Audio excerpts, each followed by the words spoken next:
Olá, mulheres queridas! Que alegria ter vocês aqui em mais um Confraria de Mulheres, esse lugar feito para nós nos encontrarmos semanalmente e compartilharmos da bendita e poderosa Palavra de Deus, que é suficiente para nos transformar, nos curar, nos instruir no caminho em que devemos andar. E hoje no Confraria de Mulheres eu trago uma mulher muito inspiradora. E essa mulher é lembrada como uma mulher que celebra, uma mulher que se alegra sem limites. Estou falando de Miriam, a irmã de Moisés. A gente vê Miriam ali ainda novinha, vendo seu irmão bebê em perigo, sendo acolhido pela filha de Faraó. E depois a gente vê Miriam dançando, celebrando com um tamborim, convocando as mulheres logo depois da travessia do Mar Vermelho e se alegrando ali ousadamente, dançando na presença de Deus. A gente conhece até as canções, né? Miriam dançou na presença de Deus. Gostoso demais. Mas eu queria aqui lembrar hoje um capítulo não tão bom da vida de Miriam, mas que também nos ensina muitíssimo. É tão lindo que a gente vê o relato bíblico sobre os personagens, que eles são seres humanos, como nós somos, dotados de muitas qualidades e também não têm os seus defeitos ocultos aqui na Palavra de Deus. Nós podemos aprender muito, inclusive com os desvios de caráter, com as fraquezas dos nossos amados irmãos desde os tempos de Noé. Vamos lá. O texto que está em Números, capítulo 12, a partir do verso 1, diz assim: Miriam e Arão começaram a criticar Moisés, porque ele havia se casado com uma mulher etíope.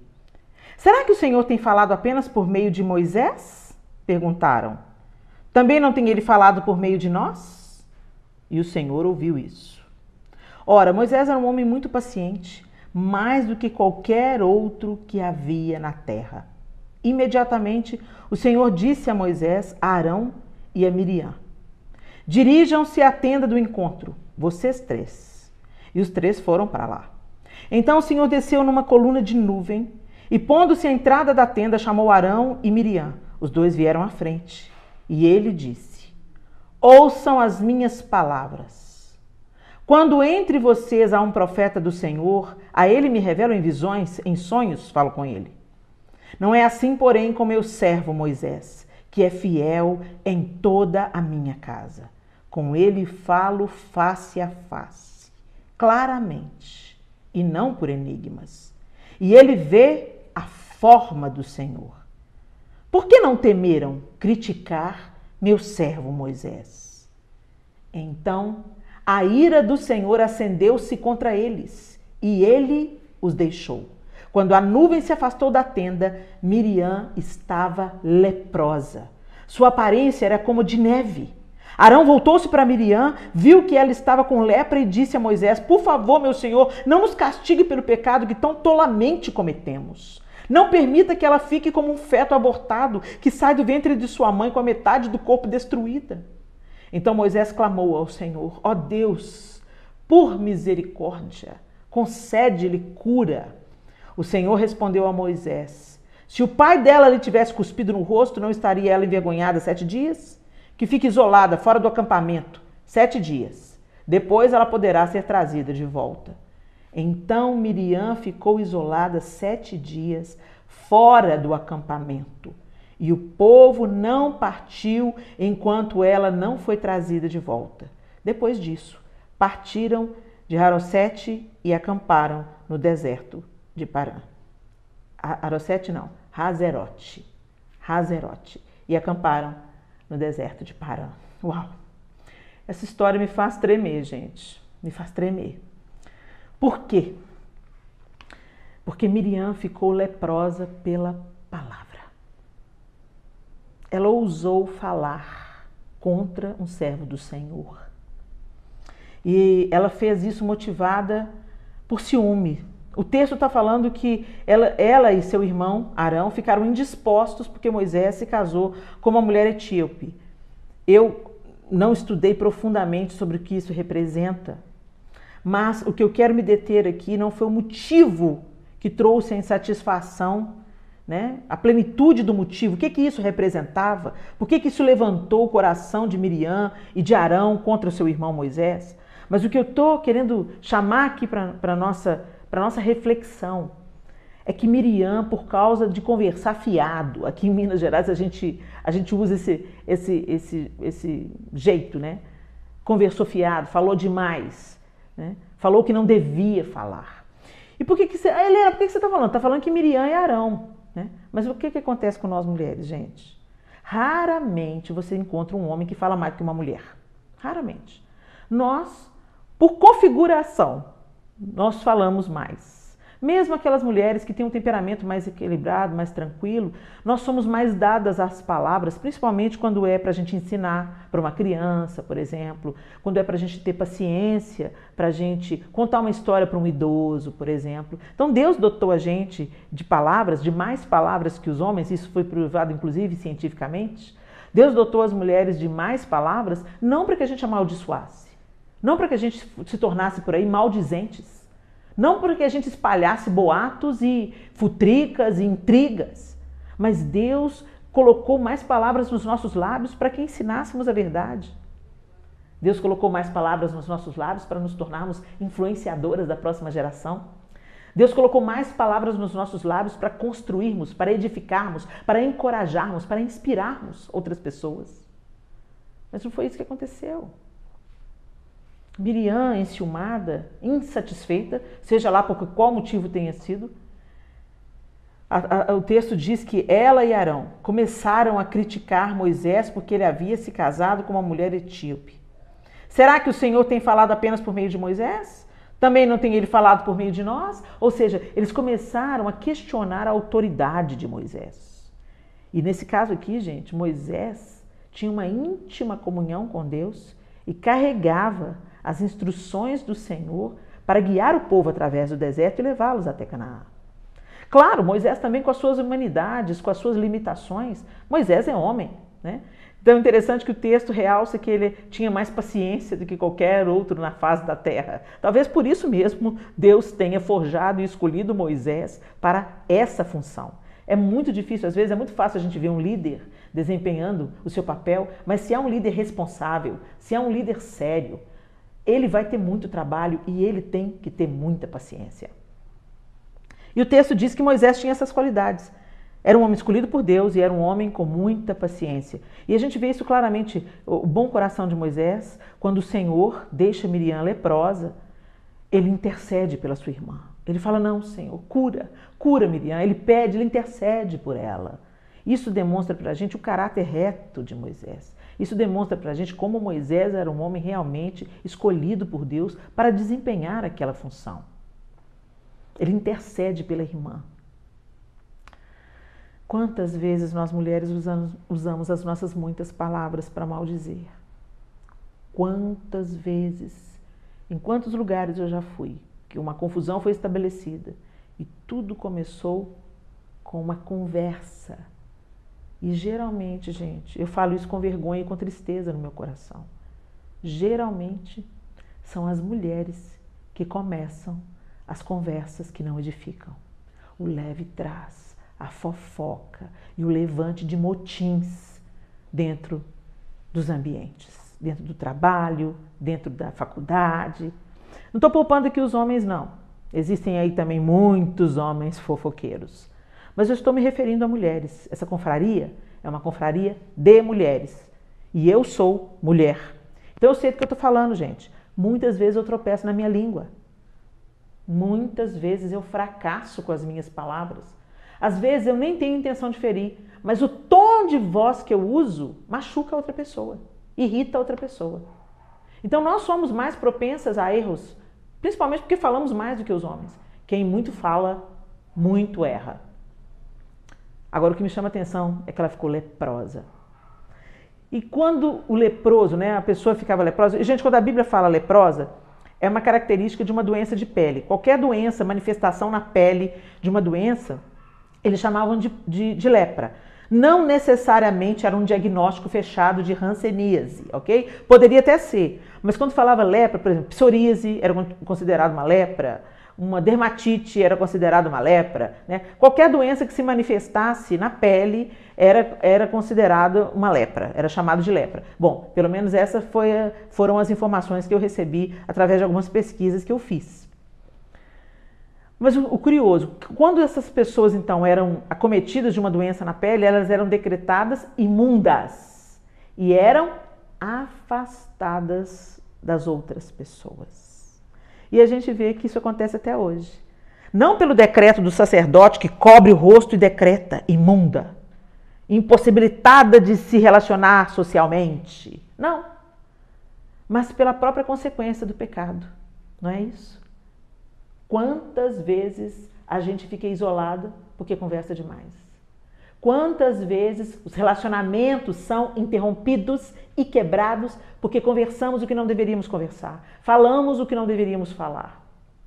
Isso aqui, gente, sem entrar na grande questão que está sendo relatada aqui, que eles estavam falando contra Moisés, era como se eles estivessem falando contra a própria escolha de Deus. Mas eu estou trazendo para a nossa realidade hoje, é o muito falar. Podemos ficar fora do arraial de Deus, quando conversamos demais. Podemos interromper relacionamentos significativos quando falamos demais. Podemos pôr fim a amizades de anos por conversarmos demais, ou por sermos grosseiras na maneira de comunicar nossas críticas, ou por sermos rebeldes, ou por levantarmos motins contra gente séria sem sabermos exatamente o que aconteceu. Quantas vezes a gente tira conclusões e, de acordo com as nossas impressões ou com o nosso próprio coração, nós estabelecemos um diagnóstico e saímos espalhando como se isso fosse uma verdade. Ministérios já foram destruídos por causa de uma conversa fiada, por causa de mentiras. Ministérios já foram destruídos. Uma vez, uma amiga muito querida, uma pessoa chegou para ela e falou assim, ela não sabia do relacionamento que nós duas tínhamos. Porque não era um relacionamento de Instagram, sabe? Que a gente posta foto. Mas era um relacionamento de cozinha, de pessoas que se conheciam há muitos anos. E essa minha amiga me conhecia na intimidade. Faz parte de um grupo seleto de pessoas que frequentam a minha casa, que assistiram ao nascimento dos meus filhos. Só que essa pessoa que foi na casa dessa amiga não sabia desse relacionamento, porque não é uma coisa que a gente propagava nas redes sociais. E ela na casa da minha amiga falou comigo assim, pois é, as pessoas são, e a gente nem faz ideia, né? Aquela Helena Tanuri, por exemplo, você sabia que ela bebe todas? Você acredita, gente? E aí, aquela minha amiga imediatamente reagiu. Como é que é? Helena Tanuri bebe todas? É, sei de fonte seguríssima, que ela ministra e ó, chapa a bebida. E ela falou assim, olha, Helena tem muitos defeitos, mas chapar na bebida não é um deles. Ela não sente a menor atração por álcool e você está mentindo. Ela imediatamente desmascarou aquela senhora. Muito sério, né? E eu fiquei imaginando, quando essa minha amiga me relatou, ela falou comigo, Helena, ela não me expôs quem era. Ela não me disse quem era a pessoa que tinha dito isso. Ela não me disse o nome daquela pessoa, ela não me disse a origem, mas ela me relatou o fato porque ela achou assim tão absurdo. E eu fiquei pensando, meu Deus, quem poderia imaginar isso? Como que uma pessoa poderia tirar essa conclusão? E eu comecei a fazer uma sondagem. Será que algum dia, num restaurante, podia ter uma garrafa de bebida na minha mesa? Não, não tem, porque a gente não tolera bebida aqui em casa. Nunca toleramos. E não é porque a gente se acha melhor do que todo mundo, não, gente. É porque a gente não gosta mesmo. A gente não gosta. Não é porque porque a religião não permite, não. É porque não faz parte da nossa realidade. Eu e meu marido nunca tivemos essa prática. Mas essa pessoa saiu com essa conversa e sabe-se lá, Deus, quantas outras pessoas ouviram essa história sem eu ter a menor condição de me defender sobre isso. Preste atenção. Não seja propagadora daquilo que você não viu. E outra, não seja propagadora daquilo que você viu. Porque nem tudo aquilo que a gente sabe é para ser contado. Nem tudo aquilo que a gente sabe, a gente não tem o direito de revelar a nudez do nosso irmão, porque nós também temos as nossas áreas de vulnerabilidade e fraqueza. Vigia na vida, minha lenda, e fecha a boquinha para Jesus te dar vitória. Amém? Muito bem, eu espero que essa palavra edifique e ela caia no seu coração como um terreno fértil e produza muito fruto para a glória de Deus. Agora, nós vamos chamar para essa conversa o profissional. Vamos lá, para quem que a gente vai fazer uma pergunta hoje? Eu quero fazer a pergunta para o meu querido, queridíssimo e super competente amigo Diogo Gonçalves. Gente, se você não segue o Diogo nas redes sociais, eu sugiro. O Diogo tem um curso, o Diogo tem um livro, o Diogo tem um Instagram onde ele deliberadamente, generosamente compartilha conosco as suas dicas. E às vezes a gente pensa que quem precisa de gestão financeira é quem tem dinheiro. Não, gente. Quem precisa de gestão financeira é justamente a gente que ganha a conta daquilo para viver, né? A conta daquilo que a gente precisa para viver. E nós precisamos de sermos bons mordomos daquilo que o Senhor nos põe nas mãos, até inclusive para que a gente não passe dificuldade, não se coloque em apuros financeiros. Então, pega aí essa dica do Diogo Gonçalves. Diogo, a pergunta de hoje é: qual a porcentagem mínima para um fundo de emergência? E onde ir aplicando o dinheiro? Responde pra gente, Diogo.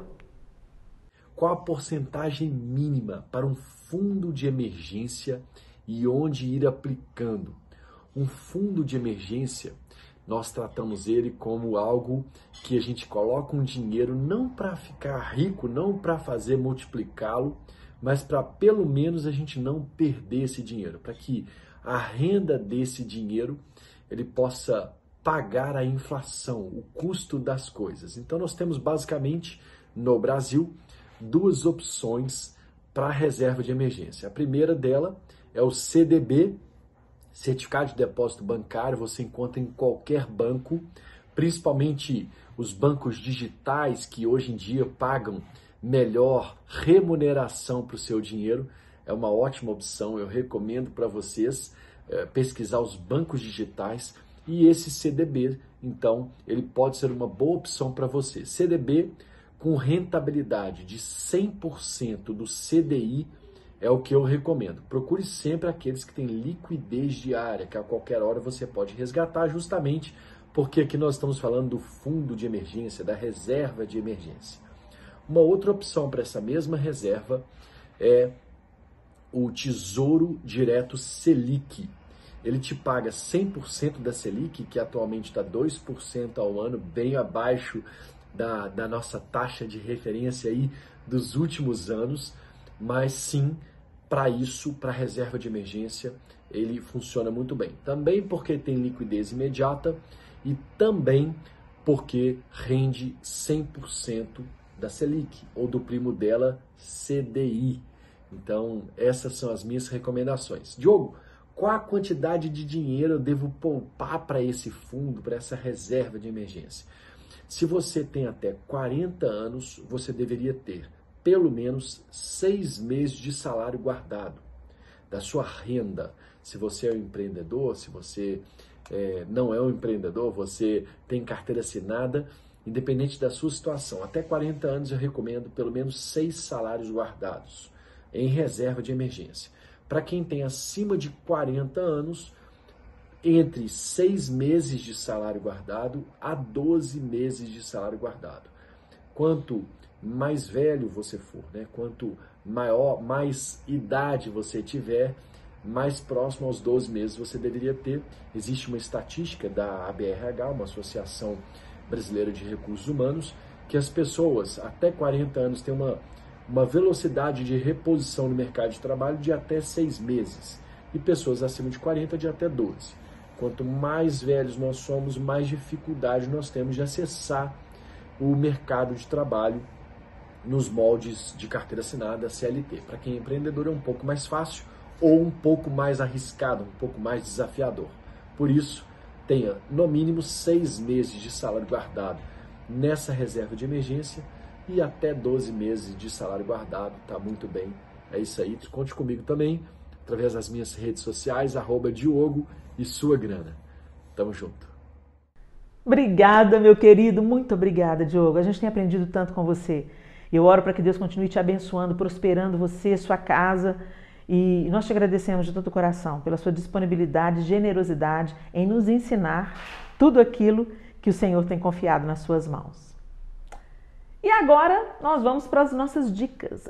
As nossas dicas entre mulheres, nossas coisinhas, as coisas que tornam a nossa vida mais leve, mais prática, mais bonita, mais cheirosa, mais colorida. Vamos lá ver o que tem para hoje?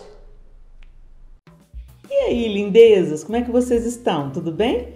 Sejam bem-vindas a esse momento só nosso para a gente trocar figurinha, trocar dica de livro e dicas para facilitar o seu dia a dia. A dica de livro de hoje é esse aqui.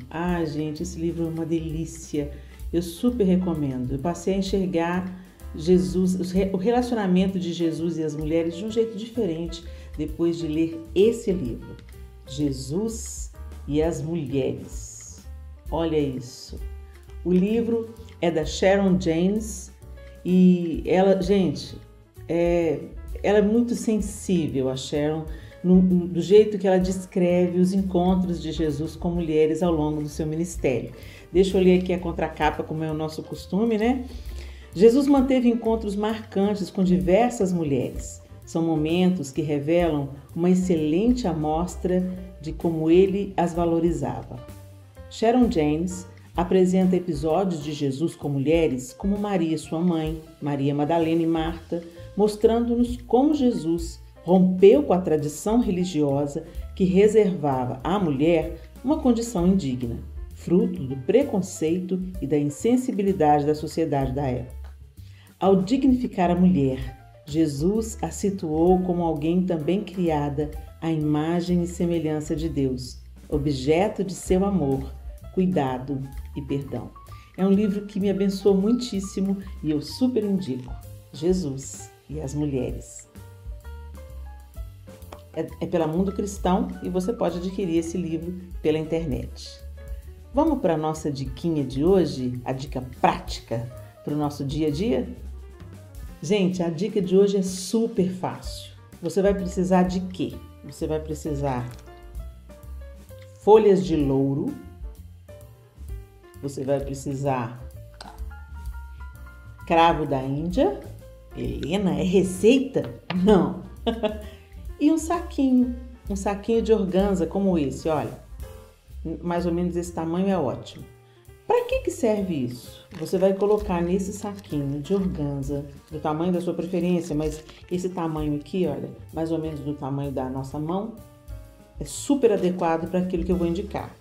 Você vai colocar aqui umas 2 ou 3 folhas de louro, ok? E você vai colocar algumas unidades de cravo da Índia. Olha, encheu lá o fundinho. Não precisa ser muita coisa, não. Tá vendo mais ou menos como é que fica? Tá dando para vocês visualizarem? Olha aí, ó, fica assim. Fechou a boca do saquinho. Fechou a boca do saquinho. Eu nem dei o nozinho, só puxei a cordinha que já fechou o suficiente. E você vai colocar esses sachês feitos de louro e cravo da Índia pelas gavetas da sua casa, as gavetas de roupa, tá? As gavetas do guarda-roupa e também as gavetas da cozinha. Mas para quê, Helena? Para que isso serve? Como repelente de insetos.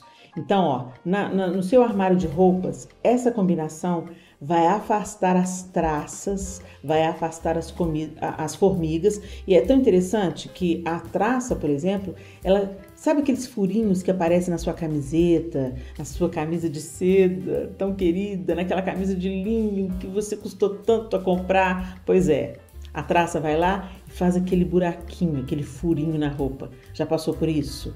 É terrível, não é? Pois é.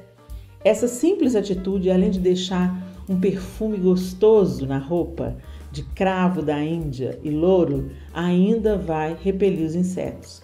E na cozinha, o mesmo efeito com formigas. Nos armários da cozinha, às vezes as formigas gostam de seguir o cheirinho do açúcar, né? Pois é, o louro, ele tem esse poder de repelir as formigas. Então, faz aí os seus sachês e proteja aquilo que você já tem. Cuide bem daquilo que Deus te deu para cuidar, tá bom? Fica aí a nossa diquinha super prática de hoje e eu espero te ver no próximo Confraria de Mulheres com mais dicas simples, mas que melhoram bastante a nossa vida. É isso aí, lindezas. Eu espero que você tenha sido edificada. Pegue aí as nossas dicas de livro e pegue essas diquinhas que às vezes são coisas simples, mas que resolvem a vida, né? Agilizam a vida, facilitam a vida. E o nosso propósito aqui é esse. Na Confraria de Mulheres, nós queremos edificar, falar de papo sério e também falar de coisas leves, inerentes ao universo feminino. A gente fica por aqui no Confraria dessa semana. E se Deus quiser, a gente se encontra na próxima semana. Um beijo e até lá!